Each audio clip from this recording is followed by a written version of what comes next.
Vivo സാധാരണ എന്താ ചെയ്യുന്നത്, ഒരു 15,000 20,000 ഇടയ്ക്കുള്ള ഫോൺ അവർ ലോഞ്ച് ചെയ്യുകയാണെന്നുണ്ടെങ്കിൽ ആ ഒരു പ്രൈസ് റേഞ്ചിൽ വരുന്ന മറ്റുള്ള ഫോണൊക്കെ ആയിട്ട് കമ്പയർ ചെയ്യുമ്പോൾ ഏറ്റവും മോശം പ്രോസസ്സറും വെച്ചിട്ട് ക്യാമറ ഒരു 50 മെഗാ പിക്സലോ 48 മെഗാ പിക്സലോ ഒക്കെ വെച്ചിട്ട് ഞങ്ങളുടെ ക്യാമറ ഇത്ര നല്ലതാണെന്ന് പറഞ്ഞ് നല്ല രീതിയിൽ അഡ്വർടൈസ്മെന്റ് കൊടുത്തിട്ടാണ് ഒരു ഫോൺ ഇറക്കുന്നത്. വിവോയുടെ ഫോണുകൾ സാധാരണഗതിയിൽ ഒരു ക്യാമറ സെൻട്രിക് ഫോണായിട്ട് അവർ കൂടുതൽ ഇറക്കിക്കൊണ്ടിരിക്കുന്നത്. പക്ഷെ അതിൽ നിന്നൊക്കെ വ്യത്യസ്തമായിട്ട് അവരിപ്പോൾ ടി സീരീസ് എന്ന് പറഞ്ഞ് ഒരു സീരീസ് തുടങ്ങിയിട്ടുണ്ട്. എന്താണെന്ന് വെച്ചിട്ടുണ്ടെങ്കിൽ കുറച്ച് നല്ല പ്രോസസ്സറിൽ അത്യാവശ്യം കുഴപ്പമില്ലാത്തൊരു വിലക്കാണ് ഒരു ഫോൺ ഇറക്കുന്നത്. അങ്ങനെയുള്ളൊരു ഫോണാണ് വിവോയുടെ T1 5G എന്ന് പറഞ്ഞ ഫോൺ. ഇതൊരു 5G ഫോണാണ്. ഇതിലിപ്പോൾ 6GB ആണ് റാം വരുന്നത്. അതുപോലെ തന്നെ 128GB മെമ്മറിയും വരുന്നുണ്ട്. ഈ ഒരു വേരിയൻറ്റ് നമുക്ക് ബാങ്കിൻ്റെ ഓഫറും കാര്യങ്ങളൊക്കെ കഴിഞ്ഞിട്ട് ഒരു 16,000 രൂപയ്ക്ക് വാങ്ങാൻ കിട്ടും. ഫോണിൻ്റെ ബിൽഡ് ക്വാളിറ്റി നോക്കുകയാണെന്നുണ്ടല്ലോ, ഫോണിൻ്റെ ബാക്ക് സൈഡ് പൂർണ്ണമായിട്ടും പ്ലാസ്റ്റിക്കിലാണ് വരുന്നത്. നല്ല ഗ്ലോസി ഫിനിഷാണ്. പക്ഷേ നമുക്ക് ഫിംഗർ പ്രിൻറ്റും കാര്യങ്ങളൊന്നും അട്രാക്ട് ചെയ്യില്ല. ഇതിൻ്റെ ബാക്ക് സൈഡ് എനിക്ക് ഭയങ്കര ഇഷ്ടമാണ്. കാരണം നല്ല സ്റ്റൈലിഷ് ലുക്കുണ്ട്. വിവോയുടെ ഫോണുകളൊക്കെ പിന്നെ നല്ല സ്റ്റൈലൻ ലുക്കാണ്. ഫോണിൽ നമുക്ക് സിംഗിൾ സ്പീക്കറാണ് വരുന്നത്. അതുപോലെ തന്നെ ടൈപ്പ് സി പോർട്ടാണ് ചാർജിങ്ങിനായിട്ട് വരുന്നത്. 3.5mm ഹെഡ്ഫോൺ ജാക്കും വരുന്നുണ്ട്. ഫോണിൻ്റെ ഫിംഗർ പ്രിൻറ്റ് സ്കാനർ വരുന്നത് പവർ ബട്ടണിൽ തന്നെയാണ്. ഫിംഗർ പ്രിൻറ്റ് സ്കാനർ നോക്കുകയാണെന്നുണ്ടെങ്കിൽ വളരെ ഫാസ്റ്റുമാണ്, അതുപോലെ തന്നെ ആക്യുറേറ്റുമാണ്. ഫോണിൽ നമുക്ക് ഹൈബ്രിഡ് സിം സ്ലോട്ടാണ് വരുന്നത്. അതായത് ഒന്നില്ലെങ്കിൽ 2 സിമ്മും അല്ലെങ്കിൽ ഒരു സിമ്മും ഒരു മെമ്മറി കാർഡ് നമുക്ക് യൂസ് ചെയ്യാൻ പറ്റും. സാധാരണ വിവോയുടെ ഫോണുകൾ നമുക്ക് ഈ ഒരു പ്രൈസ് റേഞ്ചിൽ സൂപ്പർ ആംബുലോ ഡിസ്പ്ലേ ആണ് വരുന്നത്. എന്നാൽ ഇതിൽ നമുക്ക് IPS LCD പാനലാണ് വരുന്നത്.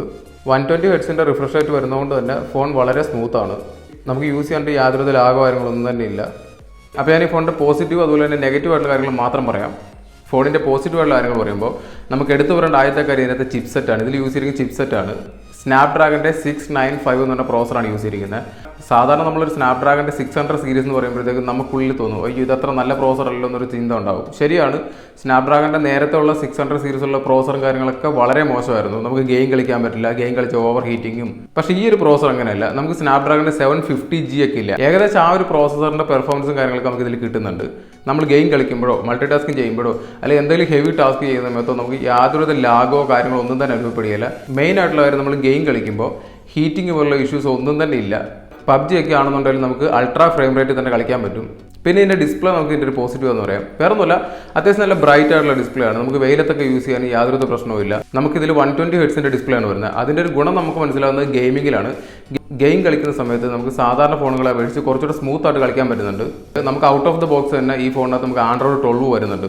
ഇപ്പോൾ എല്ലാ ഫോണുകളും നമുക്ക് Android 11 തന്നെയാണ് ഓൾമോസ്റ്റ് എല്ലാ ഫോണും ഇറങ്ങുന്നത്. അപ്പോൾ അതൊക്കെ നോക്കുമ്പോഴത്തേക്കും ഇത് നമുക്ക് ഔട്ട് ഓഫ് ദ ബോക്സ് തന്നെ Android 12 കിട്ടുന്നുണ്ട്. അതേക്കാളും ഒരു നല്ല കാര്യമാണ്. പിന്നെ ഈ ഫോണിൻ്റെ ബിൽഡ് ക്വാളിറ്റിയും ലുക്കും ഇതിൻ്റെ പോസിറ്റീവ് എന്ന് പറയാം. വേറെ ഒന്നുമില്ല, ഭയങ്കര സ്ലിമ്മാണ് ഫോൺ. നമുക്ക് കയ്യിൽ 1 ഹാൻഡായിട്ട് യൂസ് ചെയ്യാൻ പറ്റും. അത്യാവശ്യം വലിയ ഫോണാണ്, പക്ഷേ നമുക്കിത് സിംഗിൾ ഹാൻഡായിട്ട് യൂസ് ചെയ്യാൻ പറ്റുന്നുണ്ട്. ഫോണിലാണെന്നുണ്ടെങ്കിൽ 5000 mAh ആണ് ബാറ്ററി വരുന്നത്. 5000 mAh ബാറ്ററി വരുന്നതുകൊണ്ട് തന്നെ ഫോണിൽ അത്യാവശ്യം നല്ല രീതിയിൽ ബാറ്ററി ബാക്കപ്പ് കിട്ടുന്നുണ്ട്. നിങ്ങൾ എത്ര വലിയ ഹെവി യൂസർ ആണെങ്കിലും നമുക്ക് ഒരു ദിവസമൊക്കെ ഈസി ആയിട്ട് യൂസ് ചെയ്യാൻ പറ്റും. ഇനി നോർമൽ യൂസർ ആണെങ്കിൽ ഒരു ദിവസം മുതൽ 1.5 ദിവസം വരെ ഈസി ആയിട്ടും കിട്ടും. അപ്പോൾ ഈ ഫോണിൻ്റെ പോസിറ്റീവ് ആയിട്ടുള്ള വശങ്ങൾ കഴിഞ്ഞു. നമുക്കിനി ഫോണിൻ്റെ നെഗറ്റീവ് ആയിട്ടുള്ള കാര്യങ്ങൾ പറയാം. അപ്പോൾ നെഗറ്റീവ് പറയുമ്പോൾ എടുത്തു പറയേണ്ട ആദ്യത്തെ കാര്യം ഇതിൻ്റെ ക്യാമറയാണ്. നമുക്കിതിൻ്റെ മെയിൻ സെൻസർ വരുന്നത് 50 മെഗാ പിക്സലാണ്. ഈ 50 മെഗാ പിക്സൽ എടുക്കുന്ന ഫോട്ടോസൊക്കെ സൂപ്പർ ഫോട്ടോയാണ്, നല്ല ഫോട്ടോയാണ്. നമുക്ക് വെട്ടമുള്ള സാഹചര്യത്തിലായിക്കോട്ടെ ഇനി വെട്ടം ഇല്ലാത്ത സാഹചര്യത്തിലായിക്കോട്ടെ അത്യാവശ്യം നല്ല ഫോട്ടോയാണ് കിട്ടുന്നത്. നമുക്ക് ഓവർ സാച്ചുറേഷൻ ഒന്നും ഇല്ലാത്ത നാച്ചുറൽ ആയിട്ട് കളറോട് കൂടിയ നല്ല ഫോട്ടോസാണ് കിട്ടുന്നത്. പക്ഷേ ആ ഒരു ക്യാമറയുടെ വില കളയാനായിട്ട് ഇതിൻ്റെ കൂടെ നമുക്ക് 2 സെൻസർ വേറെ തന്നിട്ടുണ്ട്. ഒന്ന് മാക്രോ ലെൻസും ഒന്ന് ഡെപ്ത് സെൻസറും. അവർ 2 മെഗാ പിക്സൽ വെച്ചുള്ള 2 സെൻസറുകൾക്ക് പകരം ഒരു അൾട്രാ വൈഡ് ആംഗിൾ ലെൻസാണ് തന്നിരുന്നതെന്നുണ്ടെങ്കിൽ നമുക്ക് ഈ ഒരു പ്രൈസ് റേഞ്ചിൽ വരുന്ന ഏറ്റവും മികച്ച ക്യാമറ ഉള്ള ഒരു ഫോണാണ് നമുക്ക് ഈസി ആയിട്ട് പറയാമായിരുന്നു.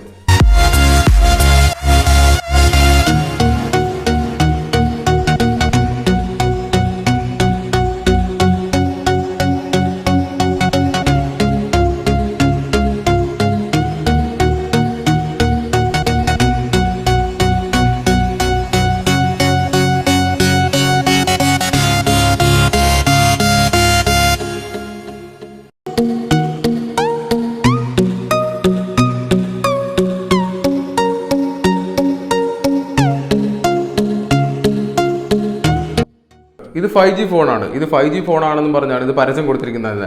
വിവോ T1 5G എന്നാണ് ഈ ഫോണിൻ്റെ പേര് തന്നെ. പക്ഷേ 2 5G ബാൻഡുകൾ മാത്രമേ ഇത് സപ്പോർട്ട് ചെയ്യുന്നുള്ളൂ. N77 N78. ഇതിൽ N78ലാണ് ഒട്ടുമിക്ക കമ്പനികളുടെ ബാൻഡും വരുന്നതെന്നാണ് പറയുന്നത്. ഈ ഒരു പ്രൈസ് റേഞ്ചിൽ വരുന്ന സാംസങ്ങിൻ്റെ F23 അതുപോലെ തന്നെ റിയൽമിയുടെ 9 Pro ഈ ഫോണുകളൊക്കെ 12ഉം 13ഉം ബാൻഡുകൾ സപ്പോർട്ട് ചെയ്യുമ്പോഴാണ് ഇതിൽ നമുക്ക് 2 ബാൻഡാണ് 5Gയുടെ സപ്പോർട്ട് ചെയ്യുന്നത്. നമ്മളിതിൻ്റെ പോസിറ്റീവ്സ് പറഞ്ഞപ്പോൾ 5000 mAh ബാറ്ററി വരുന്നുണ്ട്, അതുപോലെ തന്നെ നല്ല ബാറ്ററി ബാക്കപ്പ് ഉണ്ട് എന്നൊക്കെ നമ്മൾ പറഞ്ഞു. അപ്പോൾ അതിൻ്റെ ഒരു നെഗറ്റീവ് വശം പറയാനാണെന്നുണ്ടെങ്കിൽ ഇതിനകത്ത് നമുക്ക് 18 വാട്ടിൻ്റെ ഫാസ്റ്റ് ചാർജറാണ് തരുന്നത്. സാധാരണ സാംസങ് ആണ് ഇങ്ങനത്തെ മണ്ടത്തരോ കാണിച്ചുകൊണ്ടിരുന്നത്. അവരാണ് നേരത്തെ ഫാസ്റ്റ് ചാർജറും കാര്യങ്ങളൊന്നും തരാതിരുന്നത്. പക്ഷേ ഈ ഒരു പ്രൈസ് റേഞ്ചിൽ വരുന്ന സാംസങ്ങിൻ്റെ ഫോണിൽ F23 25 വാട്ടിൻ്റെ ഫാസ്റ്റ് ചാർജറും അതുപോലെ തന്നെ റിയൽമിയുടെ 9 പ്രോയ്ക്കകത്ത് 33 വാട്ടിൻ്റെ ഫാസ്റ്റ് ചാർജറാണ് വരുന്നത്. ഈ ഫോൺ നമുക്ക് പൂർണ്ണമായിട്ടും ചാർജ് ചെയ്യണമെന്നുണ്ടെങ്കിൽ മിനിമം ഒരു 2 മണിക്കൂറെങ്കിലും എന്തായാലും വേണം. അതുപോലെ തന്നെ നമുക്ക് വീഡിയോയിൽ 4K വരെ റെക്കോർഡ് ചെയ്യാൻ പറ്റിയില്ല, 1080p വരെ റെക്കോർഡ് ചെയ്യാൻ പറ്റുള്ളൂ. അതൊരു നെഗറ്റീവാണ്. ഇപ്പോൾ ആ ഒരു പ്രൈസ് റേഞ്ചിലുള്ള എല്ലാ ഫോണും നമുക്ക് 4K റെക്കോർഡ് ചെയ്യാൻ പറ്റും. അപ്പോൾ ഇതിൻ്റെ ബിൽഡ് ക്വാളിറ്റിയുടെ കാര്യം പറയുമ്പോൾ ഒരു കാര്യം പറയാൻ വിട്ടുപോയി. നമുക്കിതിൻ്റെ ഡിസ്പ്ലേയുടെ പ്രൊട്ടക്ഷന് വേണ്ടി ഗൊറില്ല ഗ്ലാസിൻ്റെ പ്രൊട്ടക്ഷൻ ഒന്നും വരുന്നില്ല. ഗൊറില്ല ഗ്ലാസിന് പകരം പാൻഡ ഗ്ലാസിൻ്റെ പ്രൊട്ടക്ഷനാണ് വരുന്നത്. അത് എത്രമാത്രം നല്ലതാണെന്ന് എനിക്കറിയാൻ പാടില്ല, എന്നാലും പാൻഡ ഗ്ലാസിൻ്റെ പ്രൊട്ടക്ഷൻ വരുന്നുണ്ട്. അപ്പോൾ ഒരു കൺക്ലൂഷനായിട്ട് പറയുകയാണെന്നുണ്ടെങ്കിൽ നിങ്ങൾ ഈ ഫോൺ വാങ്ങണമെന്ന് ചോദിക്കുകയാണെന്നുണ്ടെങ്കിൽ ഞാൻ ഒരിക്കലും പെട്ടെന്ന് രസ് പറയുകയില്ല. വേറൊന്നുമല്ല, നിങ്ങൾക്ക് ഈ ഒരു പ്രൈസ് റേഞ്ചിൽ വരുന്ന വേറൊരു 5G ഫോൺ വേണമെന്നുണ്ടെങ്കിൽ നിങ്ങൾക്ക് റിയൽമിയുടെ 9 Pro നോക്കാം, അല്ലാന്നുണ്ടെങ്കിൽ സാംസങ്ങിൻ്റെ F23 നോക്കാം. ഈ രണ്ട് ഫോണുകളും ഈ ഫോണോട് കമ്പയർ ചെയ്യുമ്പോൾ കുറച്ചുകൂടെ ബെറ്റർ ആണ്, എല്ലാ കാര്യത്തിലും കുറച്ചുകൂടെ ബെറ്റർ ആണ്.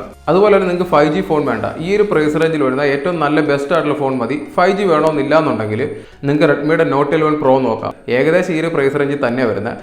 കമ്പയർ ചെയ്യുമ്പോൾ ഈ ഒരു ഫോണോട്ട് കമ്പയർ ചെയ്യുമ്പോൾ എന്തുകൊണ്ടും മികച്ച ഫോണാണ്. ഇനി നിങ്ങൾക്ക് വിവോയുടെ ഫോൺ തന്നെ വേണം. ഞങ്ങൾ നേരത്തെ ഉപയോഗിച്ചുകൊണ്ടിരുന്ന വിവോയുടെ ഫോണാണ്. അതുകൊണ്ട് വിവോയുടെ ഫോൺ തന്നെ വേണമെന്നുണ്ടെങ്കിൽ നല്ല സ്ലിം ആയിട്ടുള്ള നല്ല സ്റ്റൈലിഷ് ആയിട്ടുള്ള ഒരു 5G ഫോൺ, ഈ ഒരു പ്രൈസ് റേഞ്ചിൽ വരുന്ന 5G ഫോൺ വേണമെന്നുണ്ടെങ്കിൽ നിങ്ങൾക്ക് വേറെ ഓപ്ഷൻ ഒന്നുമില്ല, ഈ ഫോൺ തന്നെ വാങ്ങാം. ഈ ഫോൺ ഒരിക്കലും മോശമാണെന്നല്ല ഞാൻ പറയുന്നത്. ഇതിൻ്റെ പ്രോസസ്സർ നല്ലതാണ്, ഇതിൻ്റെ മെയിൻ ക്യാമറ നല്ലതാണ്, ഇതിൻ്റെ ബാറ്ററി ബാക്കപ്പ് ഉണ്ട്, എല്ലാ കാര്യങ്ങളും ഉണ്ട്, സ്ലിം ആയിട്ടുള്ള ഡിസൈനാണ്, എല്ലാ കാര്യങ്ങളും ഉണ്ട്.